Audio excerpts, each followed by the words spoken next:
CEO hurt his pregnant wife for a mistress, but when she left, he broke down. I Lost a Queen, a great love story, with a powerful end and a surprise, in Chapter 6. Dear God, thank you for bringing us together again. Bless this beautiful family watching now, the old souls and the new. Give them peace in the chaos, strength in their weakness, and love that never fades. Let this story bring healing to whoever needs it most today. Amen. Hi, my beautiful family. To all our new members, welcome home. This is not just a channel, it's a family, and from today, you are part of it. Feel free to introduce yourself in the comments. We'd love to know you. And yes, today's story holds something powerful. There's a surprise waiting in Chapter 6, so please don't stop halfway. If this story touches your heart, please like, comment, and share. Your support keeps this family growing. Let's begin. Alana Michaela stood barefoot on the wraparound porch of her grandmother's Victorian house, watching dawn paint Magnolia Springs in shades of gold and possibility. 3 years had passed since she'd last breathed this honeysuckle-scented air. 3 years since she'd fled this sanctuary with a shattered heart and empty arms. Now, at 28, she had returned, not as the broken woman who'd left, but as someone who'd learned to build beauty from ashes. The house on Willow Lane waited for her like a patient lover. Painted the softest shade of lavender with white gingerbread trim, it stood among towering magnolia trees whose blooms released their intoxicating fragrance into the humid morning air. Her grandmother Cordelia had left her this haven, along with a note written in fading violet ink. Every woman needs a place where her soul can remember who she was before the world tried to change her. Alana pressed her hand to her still flat belly, where new life grew with quiet certainty. Theodore Ashworth's child. The thought should have filled her with pure joy, yet something indefinable whispered through her chest, not sadness, but a strange hollowness that made her wonder if happiness could be too gentle, too safe, to fully satisfy a heart that had once burned with wilder fire. Theodore was everything David Kane had never been. Where David had been passionate storms and unpredictable tides, Theodore was steady rainfall, nourishing carefully planted gardens. Where David had been midnight conversations and stolen kisses in empty art galleries, Theodore was afternoon tea and classical concerts attended with appropriate appreciation. Where David had been the kind of love that left scars, Theodore was the kind that promised to heal them. She should be grateful. She was grateful. After the devastation David had brought into her life, Theodore's predictable devotion felt like salvation itself. The town square came alive slowly, like a watercolor painting touched by morning light. Evangeline Blackwood emerged from her cottage, hanging laundry that danced in the breeze like prayer flags.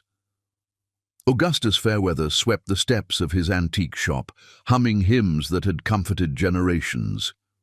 Magnolia Sinclair tended flower boxes outside the post office, her silver hair catching sunlight like spun moonbeams. This was why she'd come home, not just to plan her wedding to Theodore, but to remember the woman she'd been before heartbreak had tried to convince her she was too much, too intense, too foolishly romantic for her own good. In Charleston, surrounded by Theodore's sophisticated friends and carefully curated life, she sometimes felt like a wildflower planted in formal gardens, beautiful enough, but somehow out of place among more cultivated blooms. Her phone buzzed against the porch railing, Theodore's name glowing on the screen like a gentle summons back to the life she'd chosen. "Good morning, my love." His cultured voice carried the warmth of someone who'd never had to raise it to be heard, the privilege of confidence born rather than earned. "Morning," she replied, settling into her grandmother's rocking chair. The wood was worn smooth by decades of women who'd sat here processing joy and sorrow in equal measure. "I was just watching the town wake up. It's so peaceful here." "I'm sure it is, darling. though I do worry about you in such an isolated place. I've arranged for Dr. Helena Ravenswood to see you this week. She trained at Johns Hopkins and comes highly recommended for high-risk pregnancies. Alana's grip tightened on the phone. High risk? Theodore, I'm perfectly healthy. This pregnancy is completely normal. Of course, sweetheart, but at your age, and given your history, we must take every precaution. I've also contacted a gardening service for your grandmother's property. They'll maintain everything perfectly while you focus on more important matters. Each arrangement felt like silk rope, beautiful and soft but binding nonetheless. Theodore loved her. She knew this with absolute certainty, but his love came wrapped in golden chains, protecting her from everything that might cause harm, including the very experiences that made life worth living. Theodore, I want to tend the garden myself. Those roses, they're connected to my grandmother, to my history here. It's important to me. Darling, manual labor in your condition is inadvisable. Let professionals handle such things. I'm having a security system installed as well. That old house is far too vulnerable, and I can't bear the thought of you alone and unprotected. The conversation continued, each of Theodore's protective measures feeling like feathers that would eventually smother if allowed to accumulate. When the call ended, Alana sat in the gentle morning silence, watching a cardinal build its nest in the ancient oak tree that had sheltered her grandmother's meditations for 60 years. She walked to the back garden where Cordelia's roses grew wild and magnificent. These weren't the precisely pruned specimens Theodore would prefer. These roses sprawled and climbed and burst with uncontrolled beauty. Crimson blooms tangled with soft pink ones, and creamy white blossoms released their perfume into air thick with memory and possibility. Kneeling in the rich, dark soil, Alana let her hands find the familiar rhythm of tending growing things. The earth was warm and forgiving, accepting her touch without question or condition. As she worked, memories drifted through her mind like fragments of half-remembered songs. Alana, baby, come see what I planted for you. David's voice, young and full of dreams, echoed from chambers of her heart she'd thought sealed forever. He'd been 25 then, all ambition and tender promises, his dark hair falling across eyes that saw poetry in her every movement. It's called eternal love, he'd whispered against her ear, arms circling her waist, as he showed her the single rosebush he'd planted on their tiny apartment balcony.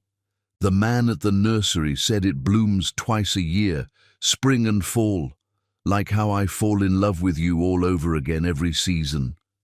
She'd laughed and turned in his arms, hands fisting in his shirt as she pulled him down for a kiss that tasted like forever. They'd been so young, so certain that love was enough to conquer any storm that might threaten their happiness. The memory shifted, darkened. 6 months pregnant, glowing with anticipation, she'd come home early to surprise David with dinner. The roses on their balcony were blooming, spring's second showing, just as he'd promised. But David wasn't alone. Serafina Beaumont had been draped across their couch like expensive silk, platinum hair catching afternoon light streaming through windows that suddenly felt too small to contain Alana's expanding world. David's shirt was unbuttoned, his hair mussed by hands that weren't hers. The woman's laugh was like crystal breaking against stone. "Oh," Serafina had said, not bothering to adjust her disheveled state, "you must be the wife." The words that followed blurred together, David's stammered explanations, Serafina's casual cruelty, the sound of her own heartbeat drowning out voices that no longer seemed to belong in her world. She'd stood there, one hand pressed to her rounded belly, feeling their baby kick, as if sensing the earthquake about to destroy their foundation. 2 days later, she'd lost the baby. The doctors spoke of stress factors and medical complications, but Alana knew the truth that lived in her bones. Her heart had shattered so completely that even the new life growing inside her couldn't survive the devastation. A tear dropped onto the rich soil, and Alana realized she was crying. After 3 years, the memories still possessed the power to steal her breath and leave her gasping. She wiped her face with the back of her gardening glove, leaving a streak of earth across her cheek like war paint earned in battles fought in silence. That version of herself, the trusting young woman who'd believed in eternal love, had died in that apartment, along with her dreams of forever. What had risen from those ashes was someone more careful, someone who chose security over passion and gentle devotion over consuming fire. Theodore had found her at her lowest point, volunteering at the children's hospital to fill the emptiness where her baby should have been. He'd courted her like something precious and fragile, never asking more than she was ready to give. When he'd proposed 6 months ago, she'd said yes, not because her heart soared, but because her soul was tired of flying. Her phone buzzed. A text from Ophelia Sinclair, the town librarian. "Coffee at Lavinia's this afternoon? I have wedding cake samples that will make you weep with joy." Alana smiled, typing her acceptance. This was her life now. Gentle friendships, peaceful moments, love that didn't threaten to consume, but promised to sustain. She was done with the kind of passion that left scars. As she stood to go inside, brushing soil from her jeans, movement caught her eye. A figure stood at her property's edge, partially hidden by the ancient oak's sprawling branches. For one heart-stopping moment, her mind played its cruelest trick. She thought she saw David's familiar silhouette, the way he used to lean against door frames when lost in thought. But when she looked again, only shadows remained, dancing with wind through leaves that whispered like secrets being born. Alana shook her head, laughing at her foolishness. David Kane was buried in her past, a chapter written in ash and regret. He had no claim on the woman she'd become, no place in the life she was building from carefully chosen pieces. She was finally free of his shadow, finally ready to step into sunlight that didn't remind her of dreams that had died before they could bloom. The roses nodded in the breeze as if blessing her resolution, their petals scattered like confetti celebrating the life she was choosing. Safe, sure, and utterly, completely hers. Chapter 2. The Return of Shadows. The past never announces itself with trumpets. It slips through cracks in your carefully built walls like smoke, filling every room you thought you'd locked forever. David Kane stepped off the Greyhound bus in Magnolia Springs, carrying nothing but a worn leather duffel bag and 3 years' worth of regret that had carved hollows beneath his eyes. The man who'd once commanded boardrooms and owned half the Charleston skyline now stood in a town square that could fit inside his former penthouse, wearing jeans faded from actual wear and a simple blue shirt that had seen better days. The transformation hadn't been voluntary. Serafina Beaumont had taken more than his heart when she'd finished with him. She'd systematically destroyed his company, his reputation, and every material possession he'd foolishly believed defined his worth. The predatory smile she'd worn while her lawyers explained how thoroughly she'd dismantled his life still haunted his sleep. But in the rubble of his former existence, David had discovered something unexpected. The man he'd been before success had transformed him into someone he barely recognized. The private investigator's report lay folded in his jacket pocket, clinical details about Alana's new life that read like poetry to his starving heart. Subject has established residence in Magnolia Springs, engaged to Theodore James Ashworth, architect, gallery owner, wedding planned for late summer. Subject appears content, well integrated into community. Content. The word had hit him like a physical blow. After everything he'd destroyed, everything he'd stolen from her, Alana had found contentment. The knowledge should have sent him straight back to Charleston, should have convinced him that his presence here could only disturb the peace she'd fought so hard to build.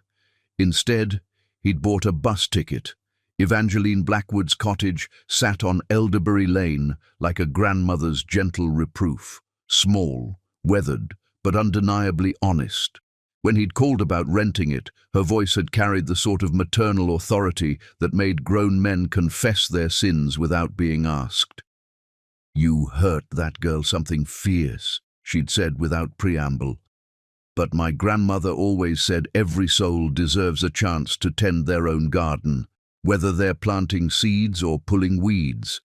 Cottage is yours if you need it. But you mind your manners in my town, David Kane. We protect our own here." He'd been in Magnolia Springs exactly 4 hours when he saw her. The Saturday farmers' market bloomed in the town square like an impressionist painting, vendors spreading their wares beneath ancient oaks, while families wandered between stalls, selling everything from honey to hand-stitched quilts. David had come seeking the anonymous comfort of crowds, never imagining his carefully reconstructed world would shatter the moment Alana Michaela laughed. The sound struck him like lightning, stopping his feet so abruptly that Augustus Fairweather nearly collided with him. But David barely registered the elderly man's irritated grunt, because there she was, Alana, more radiant than memory had dared preserve, standing beside Cordelia Whitmore's flower stall, with her head thrown back in genuine delight. She wore a sundress the color of summer sky, her dark skin luminous with health and happiness. Her hair was longer now, twisted up to reveal the graceful line of her neck, and when she moved, it was with the fluid confidence of a woman who'd made peace with herself. She looked settled, whole, completely at home in her own skin, in a way she'd never quite managed when they were together. David's chest constricted with pain that had nothing to do with his own loss and everything to do with the breathtaking beauty of seeing her healed. Cordelia Whitmore, whose silver hair was pinned with gardening clips and whose eyes held 8 decades of accumulated wisdom, was showing Alana something in a small wooden box. When Alana opened it, her face lit up with such pure joy that David found himself stepping closer, despite every rational thought screaming at him to leave. "Oh, Miss Cordelia, these are perfect." Alana's voice carried easily through the morning air, warm and musical, and exactly as he remembered.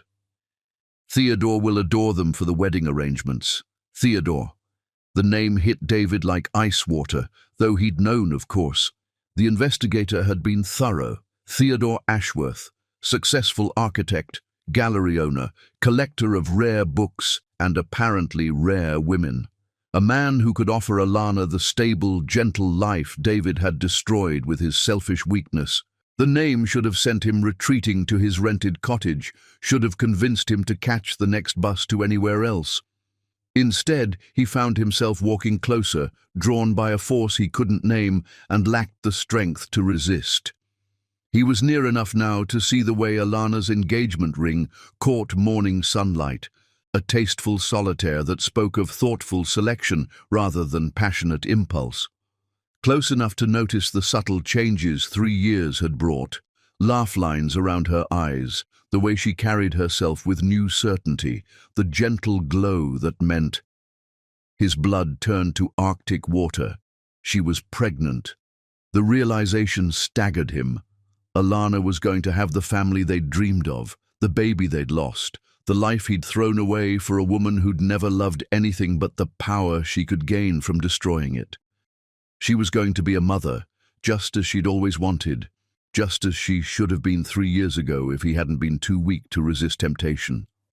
The wooden box nearly slipped from Alana's hands as her gaze drifted across the square. Their eyes met across 20 feet of cobblestones and 3 years of silence, and David watched every trace of joy drain from her face like color bleeding from watercolors. Her lips parted in a soft gasp, one hand instinctively moving to press against her stomach in a protective gesture that shattered something fundamental in David's chest. For a moment that stretched like eternity, they simply stared. 2 people who'd loved with the kind of intensity that left permanent marks. 2 people who'd wounded each other in ways that time couldn't fully heal. Cordelia glanced between them with eyes that missed nothing, her weathered hands gently taking the box from Alana's nerveless fingers. "Child, you've gone pale as cotton. You know this man." But Alana didn't answer. Without a word, without acknowledgement, without even the courtesy of recognition, she turned and walked away. Her steps were measured, dignified, betraying nothing of whatever storm might be raging behind her careful composure. She moved through the market like royalty, nodding to friends and neighbors with perfect grace, while David stood frozen among scattered rose petals that had fallen from a vendor's display. He watched her disappear around the corner onto Willow Lane, watched until even the flutter of her blue dress was lost to sight, and only then realized he was breathing like a drowning man.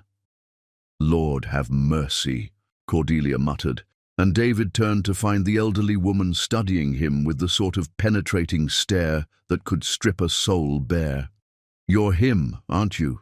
The one who broke our girl's heart into pieces so small she's still finding some of them." David opened his mouth to speak, but found he had no words. What could he say? That he was sorry? That he'd spent 3 years learning what he'd destroyed?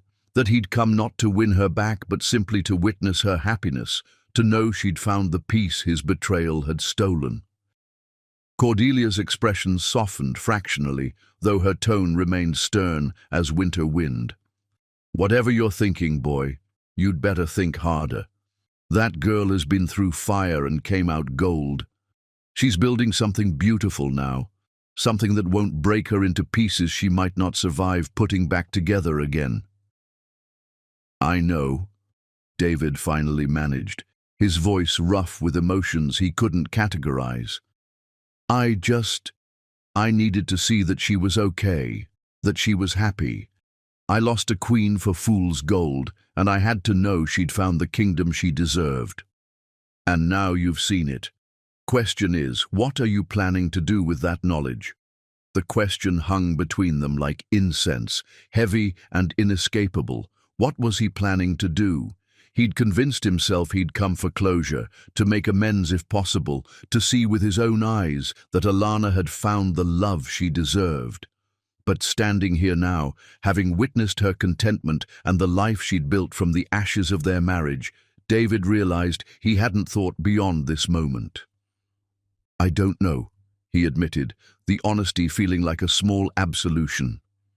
Cordelia studied him for a long moment, taking in his worn clothes, his empty hands, the way he stood like a man who'd learned to carry his mistakes like stones in his pockets. "You look different than I expected. Smaller somehow. More human." "Success has a way of making a man forget who he really is," David replied. "Losing everything has a way of helping him remember." "And who are you, David Kane? Without the money and power and all the things that made you think you could have everything you wanted without consequences." For 3 years, David had been wrestling with that exact question, peeling away layers of ambition and entitlement until he found the man beneath. Flawed, foolish, but capable of genuine love if he could learn to offer it without conditions. "I'm someone who destroyed the best thing in his life for something that was never real," he said quietly. "Someone who spent every day since learning what love actually means and knowing he learned it too late to matter." Cordelia nodded slowly, as if his answer confirmed something she'd suspected. "That cottage you're renting belongs to me. Evangeline handles the business, but I own the property. She thought you might be different than the man who left here 3 years ago, and I told her she was a fool for taking such a risk." She paused, studying him with eyes that seemed to see straight through to his soul. "But looking at you now, maybe she wasn't entirely wrong. You're still a fool for coming here, mind you. That girl doesn't need reminders of her worst nightmare walking around town, but maybe she needs to see that the monster who broke her wasn't actually a monster, just a man who made terrible choices because he was too broken to recognize what he had. How do I show her that without causing more pain?" "Carefully," Cordelia replied. "From a distance, and maybe not at all. if you're truly as changed as you claim. Love isn't about what you need, boy. It's about what she needs. You remember that, and maybe you'll find a way to give her something worth having, even if it's just the knowledge that she deserved better than what you gave her before. As Cordelia walked away, David stood alone among the market stalls, surrounded by the gentle bustle of a town that had no place for who he'd been, but might, possibly, have room for who he was trying to become. Her silence had been exactly what he deserved, and somehow more devastating than any words could have been. Chapter 3. The Weight of Words Unspoken. There are wounds that time cannot heal, and words that arrive 3 years too late, carrying the weight of all the silence that came before. The cottage on Elderbury Lane had become David's purgatory, 4 walls that witnessed his sleepless nights, and the careful choreography of avoiding the woman whose life he'd once shared. 5 days had passed since their silent encounter at the farmer's market. 5 days of dawn walks through empty fields and afternoons spent chopping wood for Augustus Fairweather, anything to keep his hands busy and his heart from contemplating the impossible distance between regret and redemption. He'd mapped Alana's routines from fragments overheard in town: grocery shopping on Tuesday mornings, library visits on Wednesday afternoons, flower arranging at Lavinia's tea garden on Fridays. He structured his life around her schedule like a penitent organizing his days around prayer, ensuring their paths would never cross again. But Magnolia Springs was a small town with gentle rhythms that eventually pulled even the most reluctant souls into their current. Lavinia's tea garden occupied the ground floor of a Victorian house that had been converted into the sort of place where secrets were shared over Earl Grey and sorrows were sweetened with fresh-baked scones. David hadn't intended to go there. He'd been walking aimlessly after another sleepless night, his feet carrying him toward town before his mind could object. The brass bell above the door announced his entry with a delicate chime, and the gentle murmur of morning conversation paused just long enough for curious glances to catalogue his presence.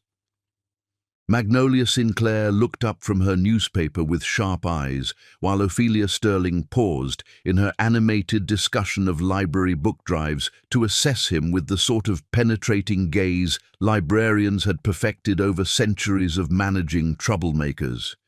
But it was the sight of Alana, sitting alone at a corner table with her hands wrapped around a steaming mug, that stopped time entirely.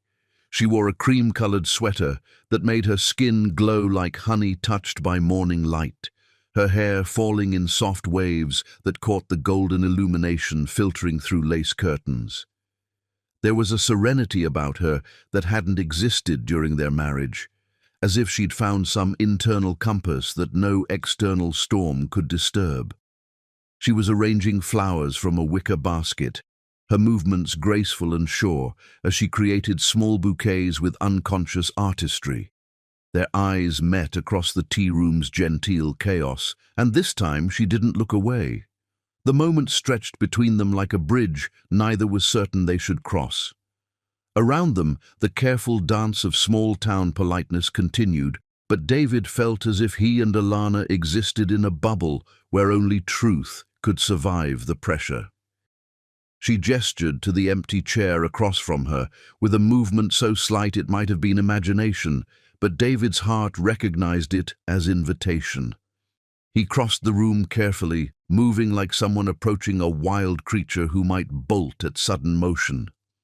"Alana," he said as he settled into the chair, her name feeling rusty on his tongue after 3 years of not saying it aloud. "David." Her voice was steady, measured, revealing nothing. "Cordelia mentioned you were staying in town." The conversation around them had resumed, but David remained aware of the attention still directed their way, protective, watchful, ready to intervene if necessary. These people loved her, he realized. They'd probably held her when she cried, brought casseroles when eating felt impossible, celebrated with her when she'd found happiness again. They were her chosen family, and he was the stranger who'd once stolen her away from everything safe and sure. "I didn't come to cause trouble," he said quietly, watching her hands as they worked. Those hands had once touched him with such tenderness, traced patterns on his chest while he slept, worn his ring like a promise they'd both believed would last forever. "Then why did you come?"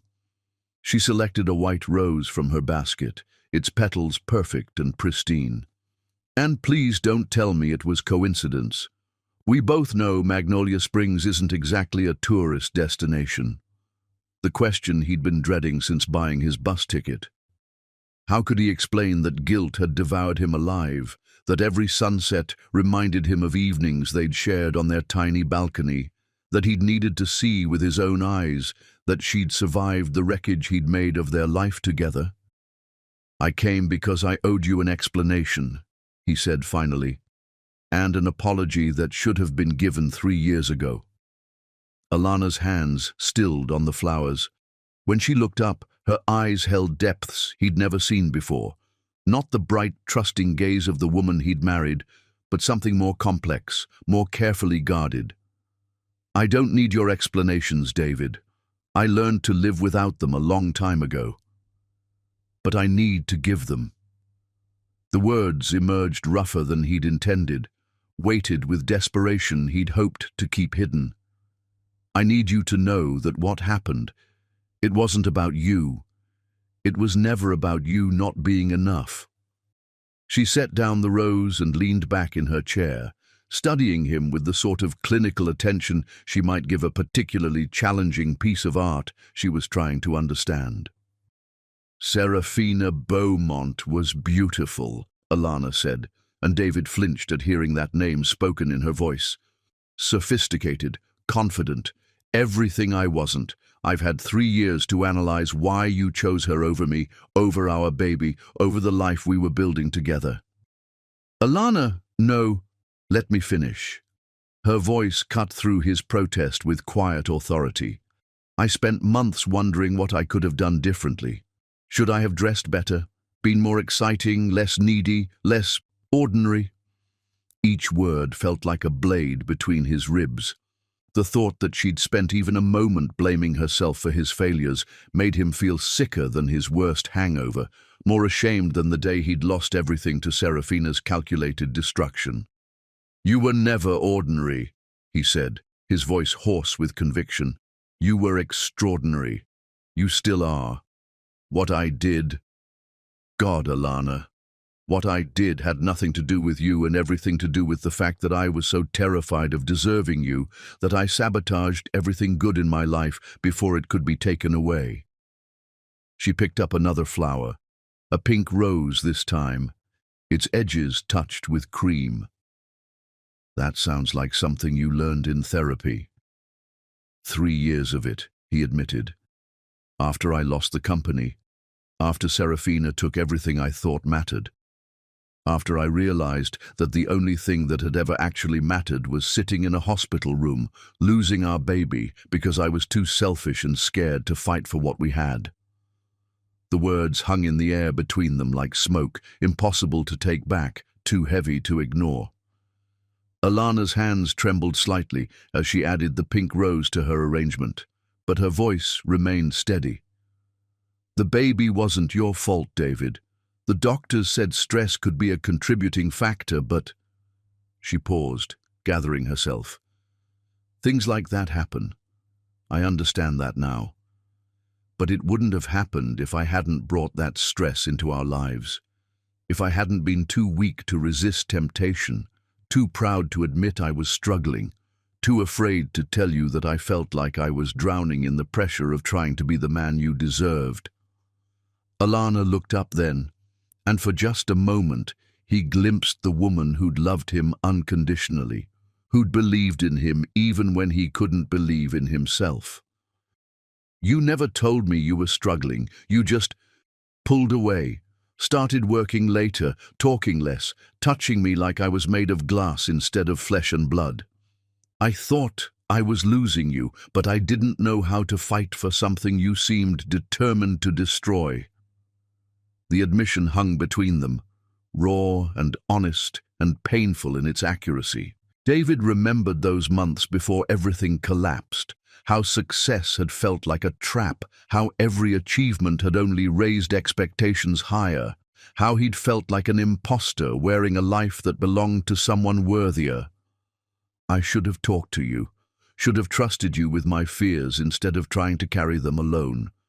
But I was so afraid you'd realize you'd married the wrong man, that you deserved someone who had his life together, who could give you the world instead of just promises and potential.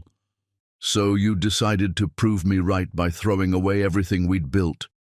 There was no anger in her voice, just weary sadness that cut deeper than fury ever could. You were so afraid I'd leave that you made sure I had to? The truth of it hit him like a physical blow. Yes, and I've regretted it every day since. Alana was quiet for a long moment, her fingers working steadily through the flowers.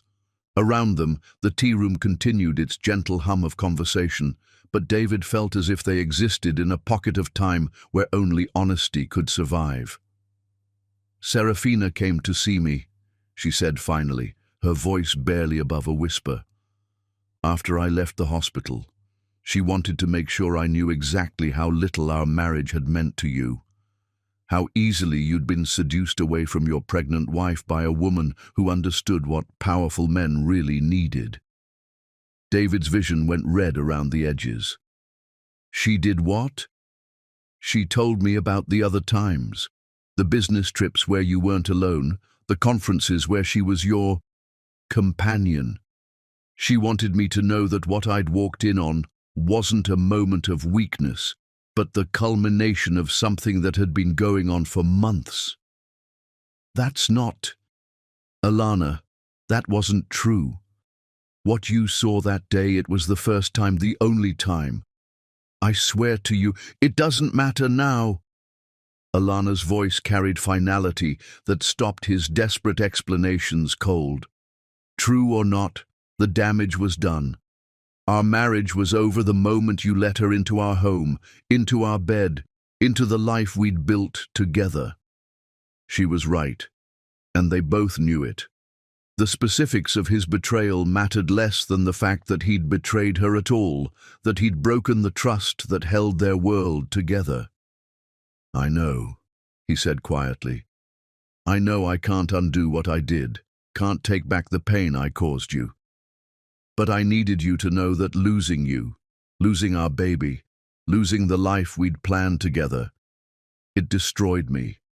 Not dramatically, but in the real, grinding way that strips everything away until you're forced to see who you really are underneath all the pretense.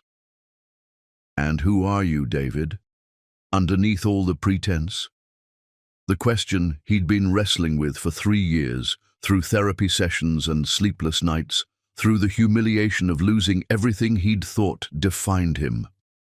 I'm a man who had everything he ever wanted, and threw it away because he was too afraid to believe he deserved it. I'm someone who learned what love actually meant only after he'd destroyed it. He paused, struggling for words that could carry the weight of his transformation. I'm someone who spent 3 years learning how to be worthy of what I lost, even though I know it's too late to matter. Alana finished her arrangement in silence, the small bouquet a perfect balance of white and pink roses, baby's breath, and trailing ivy. It was beautiful in its simplicity, elegant without being showy, exactly like the woman who'd created it. I'm glad you got help, she said finally, not looking at him. I'm glad you learned to be better than you were. But David... She raised her eyes to his, and in them he saw compassion mixed with unshakable resolution. I forgave you a long time ago, not for your sake, but for mine. I had to, or the anger and hurt would have consumed me. But forgiveness doesn't mean I can trust you with my heart again. It doesn't mean I can risk the peace I've found by letting you back into my life. She reached into her purse and pulled out a small velvet box, setting it gently on the table between them. David's breath caught as he recognized it, The jewelry box that had held her grandmother's wedding ring, the one he'd given her on their wedding day with promises of forever. "I've carried this with me for 3 years," she said, opening the box to reveal the delicate gold band set with a small diamond. "Not because I couldn't let go, but because I wasn't ready to let go. But I'm ready now." She lifted the ring from its velvet nest and placed it on the table between them, where it caught morning light streaming through lace curtains. "Please don't take this as cruelty, because it's not meant that way. But David, I'm building a new life now. A good life, with a man who loves me completely, who sees me as his equal, who would never make me question my worth. I'm going to have the family I always dreamed of, surrounded by people who care about my happiness more than their own needs." She stood, gathering her purse and the remaining flowers, leaving the small bouquet beside the ring like an offering. "I hope you find peace, David. I truly do. I hope you find someone who can love the man you've become, because that man deserves happiness. But it can't be me. I can't be the one to validate your transformation or help you forgive yourself. I've worked too hard to build something beautiful from what was broken to risk shattering it again. Alana, please." But she was already walking away, moving through the tea room with quiet dignity. She paused at the door, not turning back but speaking just loudly enough for him to hear. "Please, let me have my peace, David. I've earned it."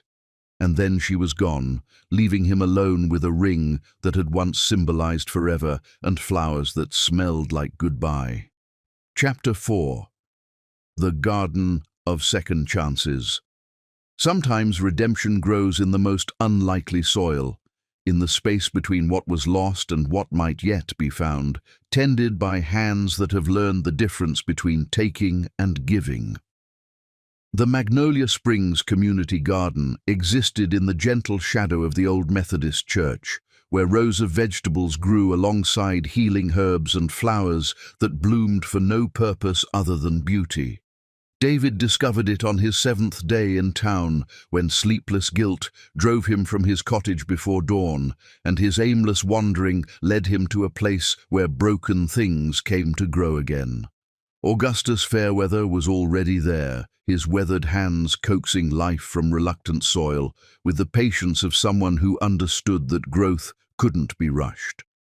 At 78, Augustus moved like a man half his age when he was among his plants, his arthritis forgotten in the presence of green things that responded to love with abundance. "You're Evangeline's tenant," Augustus said, without looking up from the tomato plants he was staking. It wasn't a question. In a town the size of Magnolia Springs, strangers were noted, discussed, and categorized within hours of arrival. David Kane.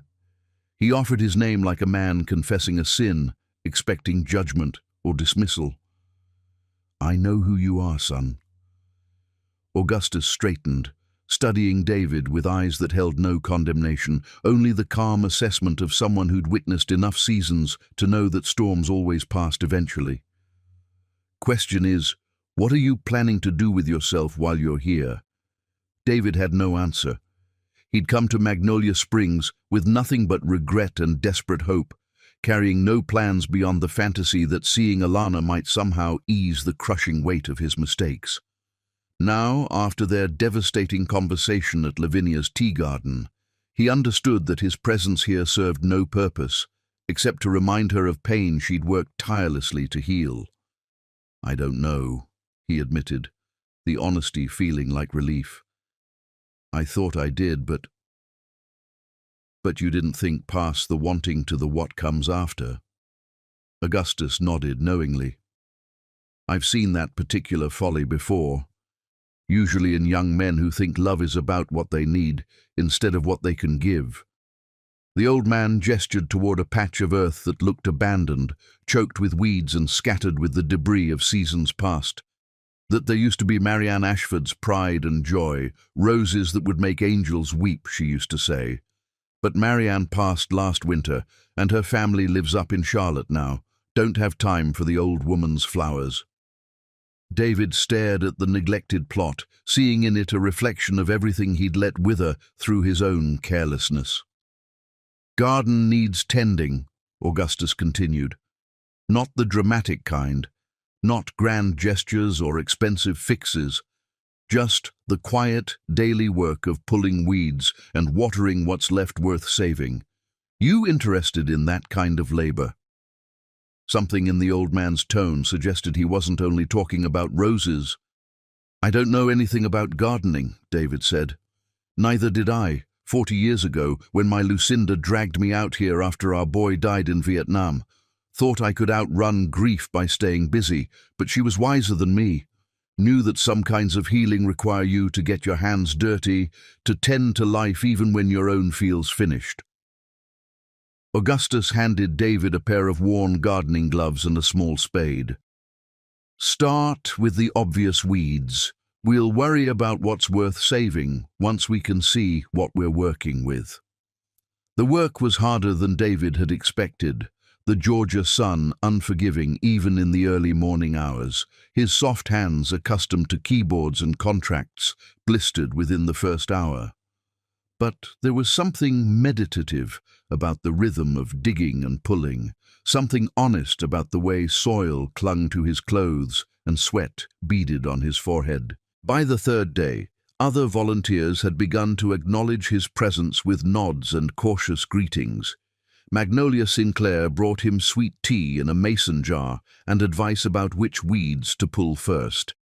Imogen Sterling, despite being nearly blind, could identify plants by touch and smell, guiding his inexperienced hands toward the struggling rose canes that might yet bloom again. On the fourth day, Alana came. David saw her before she saw him, walking through the garden gate with her own basket of tools and the sort of purposeful stride that suggested this was routine, not coincidence. She wore faded jeans and a simple white t-shirt, her hair pulled back in a practical ponytail that made her look younger, more like the woman he'd fallen in love with 8 years ago. She was heading toward a section devoted to herbs and medicinal plants when she noticed him kneeling among Marianne's roses, his shirt soaked with sweat and his hands dark with rich earth. Their eyes met across 20 feet of carefully tended rows, and David watched her step falter as she recognized him. For a moment, he thought she might leave. Her gaze moved from his face to the garden plot he was working, taking in the cleared weeds and the struggling rose canes he'd carefully uncovered and staked. Something shifted in her expression, not softness exactly, but a recognition of effort that hadn't been there before. She didn't approach him, but she didn't leave either. Instead, she settled into her own work, tending to a patch of lavender and chamomile with the same careful attention he was giving to Marianne's forgotten roses. They worked in silence for 2 hours, never speaking but aware of each other's presence, like dancers moving to music only they could hear. David found himself stealing glances at her, memorizing the way morning light caught in her hair, the gentle concentration on her face as she dead-headed spent blooms and whispered encouragement to struggling plants. When Imogen Sterling arrived with fresh lemonade and the sort of gentle authority that made resistance impossible, she settled on a wooden bench between their plots like a diplomat negotiating a delicate truce. "Beautiful morning for garden work," she said to no one in particular, her clouded eyes fixed on something beyond what ordinary sight could reveal. "Nothing like getting your hands in the earth to remind you what's real and what's just worry wearing fancy clothes." "Mrs. Sterling?" Alana's voice carried the careful politeness of someone navigating uncertain territory. "How long have you been working in this garden?" "Oh, 50 years or more, dear one. Started coming when my Harold was overseas in Korea. Needed something to do with my hands besides wring them with worry. Garden taught me that some things grow in their own time, and others need a firm hand to guide them toward the light."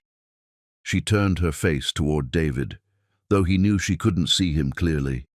"You're doing good work on Marianne's plot, young man. She would have liked knowing someone was caring for her roses again." "Did you know her well?" David asked, grateful for the neutral ground of a stranger's memory. Oh my, yes. Marianne was one of those souls who understood that gardens are about more than growing things. They're about hope. She used to say that planting a rose was an act of faith, betting on a future you might not live to see, but trusting someone else would appreciate the beauty you left behind. Imogen's words settled over them like morning mist, carrying weight that had nothing to do with gardening and everything to do with the space between regret and possibility. "She sounds wise," Alana said quietly.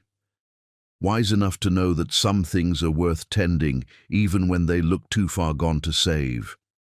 And practical enough to know that not every plant that struggles is meant to survive." Imogen stood, brushing soil from her hands. "I'll leave you young people to your work. Remember, roses need patience, but they also need someone willing to prune away what's dead so new growth can flourish."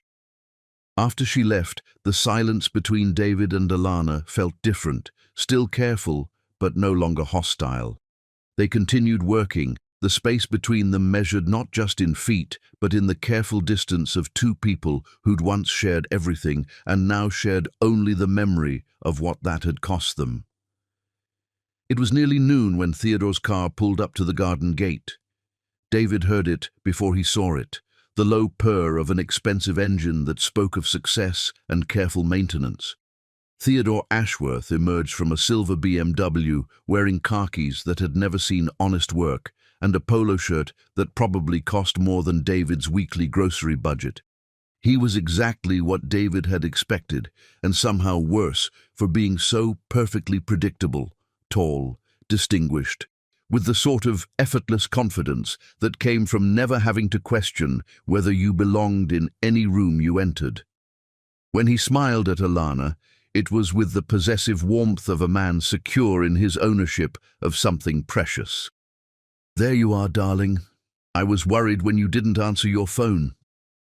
Alana looked up from her herbs, and David watched her carefully arrange her expression into something that resembled contentment. "I'm sorry, Theodore. I must have left it in the car. The morning got away from me." Theodore's gaze swept the garden until it found David, and his smile never wavered, though something cold flickered behind his eyes. "And you are?" "David Kane." He stood, acutely aware of his sweat-stained shirt and dirt-stained hands, feeling like exactly what he was, a man who'd lost everything and was trying to find meaning in manual labor. "Ah." Theodore's voice carried the polite dismissal of someone who'd heard all he needed to know. "I see you've found a way to occupy your time." The condescension was subtle but unmistakable, wrapped in the sort of cultured politeness that made direct confrontation impossible. David felt his jaw clench, but managed to keep his voice level. "The garden needed attention. I had time to give." "How charitable of you." Theodore's arm settled around Alana's waist with casual ownership. "Darling, we should go. Dr. Ravenswood moved your appointment up an hour, and we mustn't keep her waiting." Alana nodded, gathering her tools with quick efficiency. As they prepared to leave, she looked back at David's work plot, taking in the cleared earth and carefully tended rose canes. "The roses are looking better," she said quietly. Marianne would have been pleased. It wasn't forgiveness or invitation, but it wasn't dismissal either. It was acknowledgement of his effort, of his care, of the possibility that even broken things might grow again if tended with patience and humility. After they left, David continued working until the afternoon heat made labor impossible. As he packed his tools, Augustus appeared beside him, surveying the day's progress with the critical eye of someone who knew the difference between work and mere activity. "You're learning," the old man said finally. "Not just about roses, but about the kind of love that tends without expectation of reward." "She's happy with him," David said, the words tasting like ash. "Safe, protected, everything I never gave her. Maybe so, But happiness built on safety alone has shallow roots. Question is whether you're doing this for her peace of mind or your own. David looked at the roses he'd uncovered, their thorny canes reaching toward sunlight with the desperate hope of things that had survived winter and were determined to bloom again. Both, I think. But if I had to choose, her peace is more important than my redemption. Augustus nodded slowly, as if David had passed some test he hadn't known he was taking. Then maybe there's hope for you yet, son. Maybe there's hope for all of us. Chapter 5. The Letter from the Past. Memory is a faithless curator, preserving what we wish to forget while letting precious moments crumble to dust, until something resurfaces to remind us that love, once real, leaves marks that time cannot completely erase. Alana had avoided her grandmother's attic for 3 years, knowing that Cordelia Whitmore had been a keeper of memories, someone who preserved letters and photographs and baby clothes in cedar chests like a museum of might-have-beens. But Theodore's gentle insistence that they sort through everything before the wedding had finally driven her up the narrow stairs into the dusty sanctuary where the past waited with infinite patience. Sunlight filtered through a small round window, illuminating motes of dust that danced like spirits, reluctant to be disturbed. The attic smelled of lavender sachets and old wood, of secrets kept and stories half forgotten. Boxes lined the walls like monuments to lives fully lived, each one labeled in her grandmother's careful script. Christmas decorations, 1985 to 2010. Grandfather's books, Alana's school years. It was the smallest box that stopped her heart. Tucked behind a trunk of vintage quilts, almost hidden in the shadows, sat a white box tied with faded pink ribbon. The label, written in different handwriting, her own from years ago, read simply, "For our baby." Alana's knees buckled and she sank onto an old rocking chair that creaked under her weight. She'd forgotten about this box. Forgotten that in those blissful early months of pregnancy, she'd started collecting things for the nursery she and David had planned. Tiny clothes in soft yellows and greens, a stuffed rabbit with velvet ears, a music box that played Brahms's lullaby. Her hands shook as she untied the ribbon, onesie no bigger than her palm, printed with the words, "Daddy's Little Angel," in silver script. David had bought it the day they'd confirmed the pregnancy, his eyes bright with wonder as he'd held it up and said, "Can you believe something this small is going to change our entire world?" Beneath the clothes, she found the journal she'd kept during those hopeful months, recording every milestone, every flutter of movement, every dream they'd shared for their child's future. Her own handwriting, younger and more optimistic, chronicled doctor visits and name discussions, and David's tender moments of talking to her growing belly. But it was the envelope at the very bottom that made her breath catch. Her name was written across the front in David's bold handwriting, but the paper was yellowed with age, the edges soft from handling. She recognized it immediately. The expensive stationery he'd used for important letters, the kind he'd chosen for their wedding invitations and business correspondence. Inside, 3 pages of his familiar script waited like a message from another lifetime. "My darling Alana, I'm writing this at 3 a.m., unable to sleep because I'm too excited about tomorrow.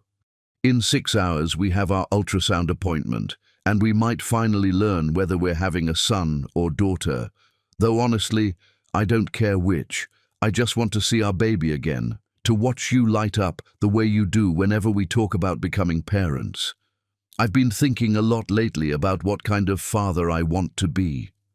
My own dad was so consumed with building his empire that he forgot to build relationships with his children. I swore I'd never be like that. But sometimes I catch myself working late or bringing stress home, and I remember how easily good intentions can be derailed by ambition. But then, I watch you humming to your belly while making dinner, or catch you researching baby books with the same intensity you once applied to art history, and I remember what really matters. You're going to be an incredible mother, Alana. Patient, nurturing, fierce in your love. Our child is so lucky to have you. I want to be worthy of that same trust. I want to be the kind of father who shows up, who remembers that success means nothing if you're too busy to read bedtime stories or bandage scraped knees. I want to love our child the way you've taught me to love, completely, without reservation, without keeping part of myself locked away. Sometimes I feel like I'm drowning in expectations, from the business, from clients who think I should be available 24 hours a day, from the part of myself that still fears I'm not good enough for the life we're building. But then you put my hand on your belly and our baby kicks, and suddenly everything else seems small and unimportant. I promise you, Alana, I promise our child that I will fight to be present. I will choose family over profit, connection over achievement, love over everything else that tries to pull me away from what matters most. By the time you read this, we might know if we're having David Jr. or little Cordelia, after your grandmother, of course. Either way, they'll be lucky to have you as their mother. And I'll spend the rest of my life trying to be worthy of the family you've given me. All my love, David. I planted new roses on the balcony this morning, the climbing variety you love. By the time our baby is old enough to walk, they'll create a garden sanctuary where we can read stories and watch sunsets together. I can't wait to see you teach our child about beauty, about art, about finding magic in everyday moments. The letter slipped from Alana's nerveless fingers, floating to the attic floor like a feather released from a bird that had learned to fly without it. She stared at the pages, at handwriting that belonged to a man she'd barely recognized by the end of their marriage. This David, the one who'd written about choosing family over ambition, who'd planned rose gardens and worried about being present, was a stranger to the man who'd betrayed her 6 months later. What had happened between the writing of this letter and the moment she'd found him with Serafina? How had promises made in moonlight been so easily broken by daylight's temptations? She read the letter again, then a third time, searching for clues to the transformation she'd witnessed, but never understood. The man who'd written these words had loved her, had loved their baby, had dreamed of a future that looked nothing like the nightmare their marriage had become. Had Serafina's seduction been so complete that it had erased everything he'd felt for his own family? Or had the pressure he'd mentioned, the drowning feeling, the fear of not being good enough, finally consumed the love he'd tried so hard to protect? Her phone buzzed, Theodore's name appearing like a gentle summons back to the present. "How's the attic expedition going, darling?" "Not too overwhelming, I hope." Alana looked around at the boxes of memories, at the letter that had rewritten everything she thought she knew about David's betrayal. "It's revealing. I'm finding things I'd forgotten I'd lost. Nothing too upsetting, I hope. Remember, the past is meant to be left behind. We're building something new together, something better." His words were meant to comfort, but they sat uneasily in her chest. Was the past truly meant to be abandoned, or did understanding it help make sense of the present? "Theodore, can I ask you something? Do you think people can really change? Fundamentally, I mean." There was a pause, the kind that suggested he was choosing his words carefully. "I believe people can modify their behavior, certainly. But core character, essential nature, that's usually fixed by adulthood." "Why do you ask?" "Just, processing some old memories. I'll be down soon." After hanging up, Alana sat in the dusty silence, holding a letter that had been written by a man who seemed to understand what he was about to lose, and had lost it anyway. The David who'd written about choosing love over ambition had been real, but so had the David who'd brought another woman into their bed. Could both versions exist in the same person? Could someone be capable of such tender love and such devastating betrayal? A sound from downstairs interrupted her thoughts. Theodore calling her name, probably wondering why she was taking so long. She folded the letter carefully and placed it back in the box with the baby clothes and broken dreams, but she didn't retie the ribbon. Some secrets, once unearthed, refused to be buried again. As she descended the attic stairs, Alana carried with her the weight of new questions and the dangerous recognition that the story she'd told herself about David's betrayal might be missing crucial chapters. The man who'd written that letter had loved her. She could feel the truth of it in every word. But love, she'd learned, wasn't always enough to save people from their own worst impulses.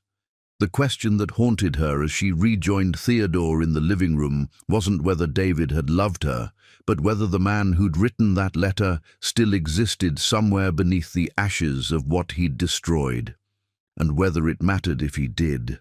Later that evening, while Theodore reviewed wedding vendor contracts in his methodical way, Alana found herself walking to her bedroom window, looking out toward the road that led to Elderbury Lane. Somewhere in the darkness, David was probably lying awake in his rented cottage, carrying his own collection of memories and regrets. Did he remember writing that letter?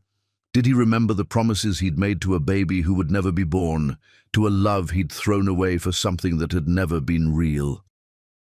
The questions followed her into sleep, where dreams mixed past and present into a confusion of what was, what might have been, and what could never be again. In those dreams, she was young and pregnant and full of hope, reading a letter from a man who promised to choose love over everything else. In those dreams, he'd kept his promise. But morning always came, bringing with it the reality of choices made and chances lost, of letters written by men who'd existed only briefly before being consumed by their own fears and weaknesses. The letter had shown her who David had been, but it couldn't tell her who he was now. And that, Alana realized with a mixture of sadness and relief, was no longer her responsibility to discover. She had Theodore, had a new baby growing inside her, had a life built on foundations that might be less passionate, but were infinitely more stable. The man who'd written that letter was part of her past, a ghost who deserved acknowledgement but not resurrection. Even if part of her heart would always wonder what might have happened if that David, the tender, hopeful one who'd planted roses and made promises in the darkness, had been strong enough to survive the harsh light of day. Chapter 6. The Storm and the Shelter. Some truths can only be spoken in darkness, when thunder drowns out the voice of reason and lightning illuminates hearts that have learned to hide in shadows. The storm rolled into Magnolia Springs like divine intervention, transforming a peaceful Thursday afternoon into something primordial and wild. Alana had been at the town library, researching wedding vendors with Ophelia Sterling, when the first crack of thunder shook the building's century-old bones and sent them both looking toward windows that had suddenly gone dark as evening. "Lord, have mercy," Ophelia murmured, her silver hair catching the strange green light that preceded the worst storms. "That's going to be a fierce one. You'd better stay put until it passes, dear." The library felt like a ship riding out a hurricane, its tall windows rattling with each gust of wind, while rain began to drum against the roof with increasing intensity. Alana had called Theodore but reached only crackling voicemail. She was settling in with a book of local history when the front door burst open, admitting a figure silhouetted against the storm's fury. David stepped inside, his hair plastered to his head and his shirt soaked through, looking like a man caught by nature's sudden violence. "David!" Ophelia called from behind the circulation desk. "Thank goodness you made it before the worst of it." He shook rain from his jacket, his movements careful and apologetic. "I was walking back from the hardware store when it hit. Augustus said these old buildings were the safest place to weather a storm." Alana watched from her reading nook, noting how different he looked from the polished businessman she'd once known. His clothes were simple working attire, his hands bore honest labor's calluses, and there was something in his posture that spoke of humility learned through loss rather than taught through privilege. "Well, you're both here now," Ophelia said with maternal authority that brooked no argument. "I'll put on some coffee and we'll wait this one out together." As if summoned by her words, the power flickered once, twice, then died completely, plunging them into the green-tinged twilight of the storm. Emergency lighting kicked in briefly before failing as well, leaving them in near darkness punctuated only by wild flashes of lightning. "Candles in the supply closet," Ophelia announced, her voice unperturbed. "Been through this dance before. David, there's a flashlight in the front desk drawer." Within minutes they'd transformed the library into something magical. Candles flickering from every surface, casting dancing shadows on walls lined with books that had survived decades of storms and human drama. The three of them gathered in the main reading area, where comfortable chairs formed an impromptu circle of warmth and light. "Nothing to do now but wait it out," Ophelia said, settling into her favorite chair with coffee that steamed in the candlelight. "These storms usually blow through in an hour or two." Alana found herself acutely aware of David's presence across the circle of light. The way flickering candles emphasized the changes in his face, lines that hadn't been there before, a gravity that spoke of hard-won wisdom. When lightning illuminated the room, she caught him watching her with an expression she couldn't quite read. "I should probably try Theodore again," she said, reaching for her phone only to find it completely dead. "Old-fashioned communication it is, then," Ophelia said with a chuckle. "Sometimes I think we were better off when storms forced us to simply be present with whoever we were with." The words hung in the candlelit air like a gentle challenge. Here they were, Alana, David, and the woman who'd watched over Magnolia Springs stories for 40 years, trapped together by forces beyond their control. "Mrs. Sterling," David said quietly, "how long have you known Alana?" "Oh, since she was knee-high to a grasshopper, coming in here with her grandmother every Saturday morning. Always had her nose in a book about true love and happy endings. Broke my heart when she left town so sudden-like." Alana felt heat rise in her cheeks, aware of David listening to stories from her childhood. "She used to write stories," Ophelia continued. "Beautiful, romantic things about knights and princesses and love that conquered every obstacle." "I remember," David said softly, and Alana's breath caught. "She used to tell me stories about the art we'd see at galleries, making up histories for people in portraits, giving them love stories that would make you believe in magic." The admission fell into the storm-muffled silence like a stone dropped in still water. Alana remembered those gallery visits, how David used to hang on every word of her improvised tales. "Art tells the truth about people," she said, her voice barely audible above the rain. "Sometimes the truth they want to hide, sometimes the truth they don't even know about themselves." "And what truth do you think my portrait would tell?" David asked, the question carrying more weight than casual curiosity. Alana studied his face in the flickering candlelight, seeing not the successful businessman who'd betrayed her, but the man who'd written letters to their unborn child, who'd promised to choose love over ambition and then somehow lost his way. "I think it would show someone carrying a heavy burden," she said finally. "Someone who's learned that losing everything can sometimes be the only way to find out what actually matters." Thunder crashed overhead, so close it seemed to shake the building's foundations. In the brief silence that followed, David's voice was barely a whisper. "I brought something with me, something I should have given you 3 years ago." He reached into his jacket pocket and withdrew a worn leather journal, its pages swollen with age and weather. "I wrote in this every day for 2 years after you left. Letters I never sent, thoughts I couldn't voice, apologies that were too little and too late." He held the journal out across the circle of candlelight, his hand trembling slightly. "You don't have to read it, but I needed you to know that not a day passed when I didn't think about what I'd destroyed." Alana stared at the journal, afraid to touch it. afraid of what truths it might contain. "David, I can't." "You don't have to," he said quickly. "But there's something in there you need to know, about Serafina, about what really happened, about why I was too ashamed to fight for our marriage even after I realized what I'd lost." "Tell me," she whispered. "Serafina was never interested in me," David said, his voice raw with shame. "She was hired by Richardson and Associates, my biggest competitors. They wanted inside information about our client base, our strategies. She played me like a violin, made me feel like I deserved someone who understood power and ambition." The words fell like hammer blows in the candlelit silence. "The affair lasted 6 weeks. By the time I realized she was using me, she'd already gotten what she came for, but I was too proud to admit I'd been played, too ashamed to confess that I'd destroyed our marriage for someone who'd never felt anything for me at all."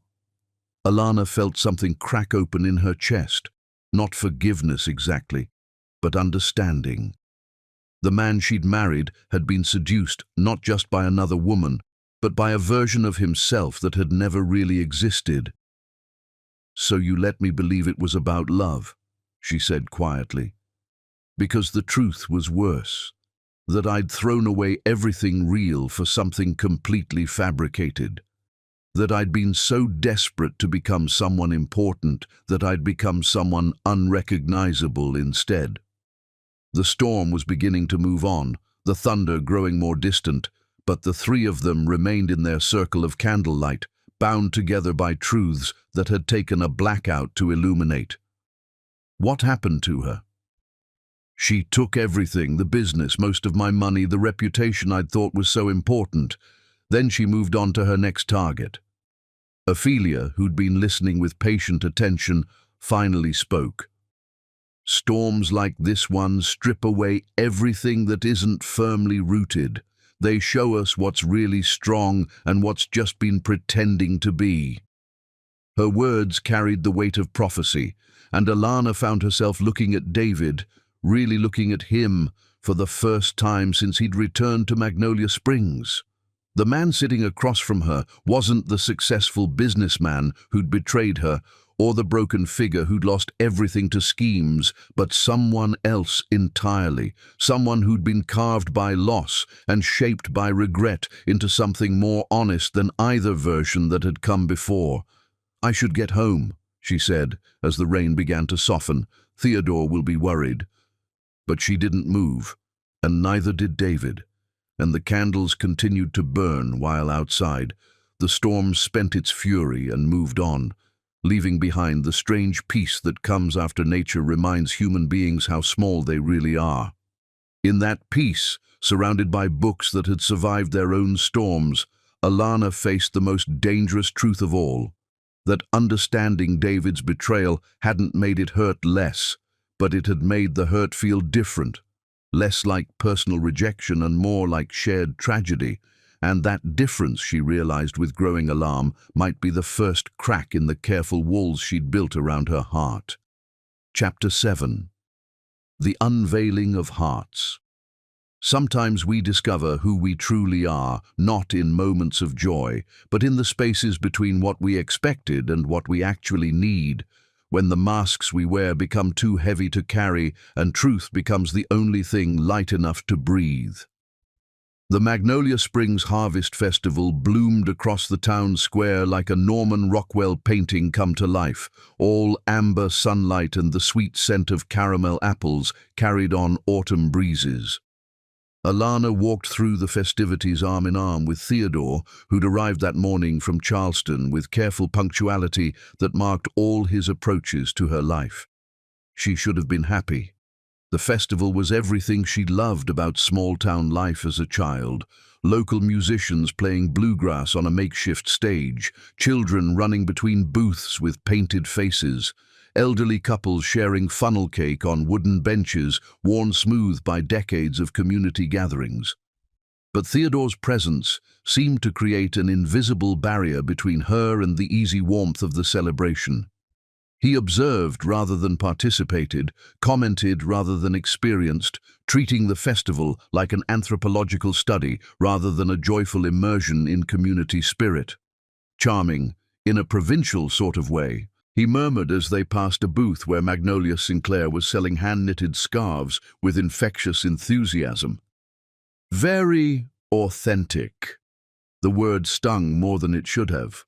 Authentic, as if her hometown were a quaint tourist attraction rather than a place where real people lived real lives with genuine connections. "These people raised me," Alana said quietly. "They're not performing authenticity, Theodore. They're just being themselves." "Of course, darling. I didn't mean anything disparaging. It's just different from what we're used to in Charleston, more rustic." Before Alana could respond, Guinevere Ashford appeared beside them like a whirlwind in purple silk, her silver hair adorned with autumn leaves, and her eyes bright with the sort of mischief that came from 87 years of speaking her mind without apology.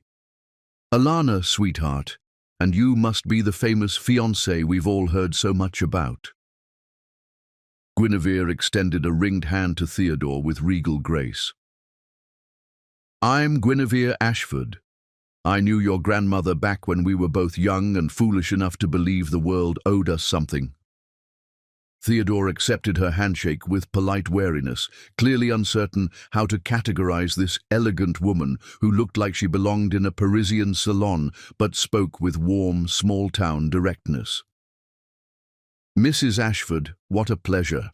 Alana's told me so much about the wonderful people here."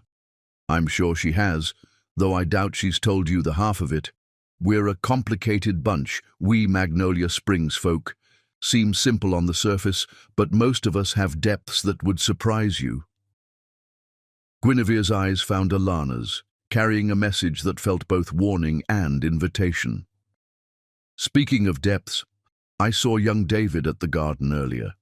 Amazing what a man can accomplish when he's working to save something instead of trying to own it." Theodore's grip tightened almost imperceptibly on Alana's arm. "David? David Kane," Guinevere said with casual directness that could shatter careful pretenses. "Alana's former husband. He's been volunteering at the community garden, bringing Marianne Ashford's roses back to life. Quite beautifully, actually. There's something to be said for a man who understands that some things can't be rushed, only tended." The words hung in the autumn air like a challenge. Neither Theodore nor Alana quite knew how to meet. Alana felt Theodore's posture shift, becoming more protective, more possessive. "How nice," Theodore said, his tone suggesting it was anything but. "I'm sure Alana appreciates knowing her former husband is keeping busy." "Oh, it's more than keeping busy, young man. It's about redemption, about learning that love isn't something you take, but something you give. About understanding that the most beautiful things grow from the ugliest soil if you're patient enough to tend them properly."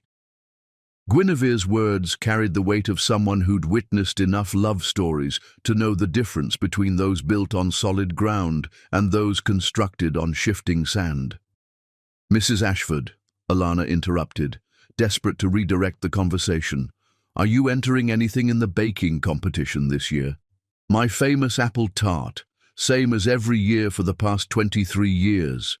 As they talked, Alana became aware of a familiar presence at the edge of her vision. David stood near the bandstand, not participating in the festivities, but simply observing with careful attention of someone who'd learned to appreciate beauty without feeling entitled to possess it. He wore simple jeans and a white button-down shirt, his sleeves rolled up to reveal forearms bronzed by weeks of garden work.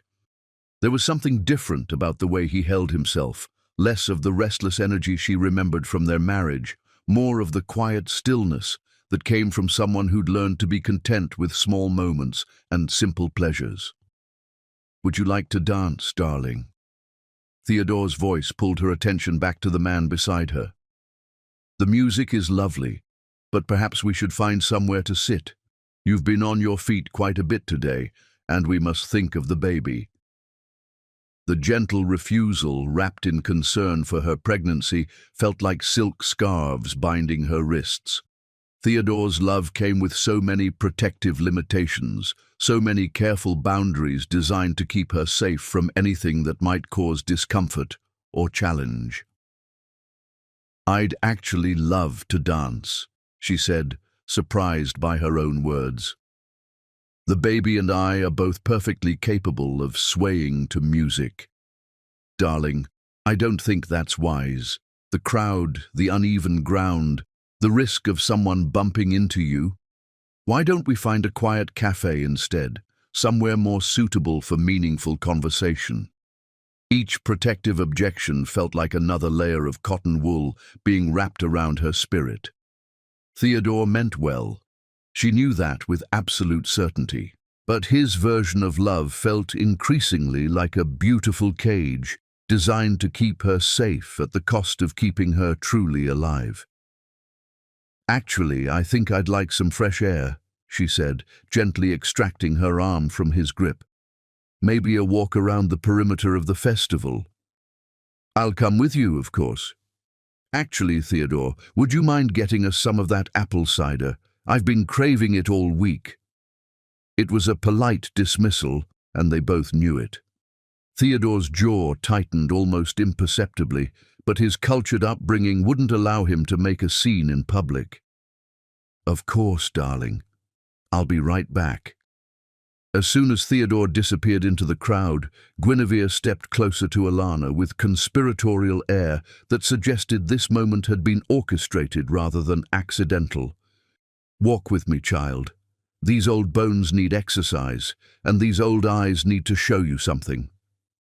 They strolled toward the edge of the festival, where the organized chaos of the celebration gave way to quieter beauty of the town's residential streets.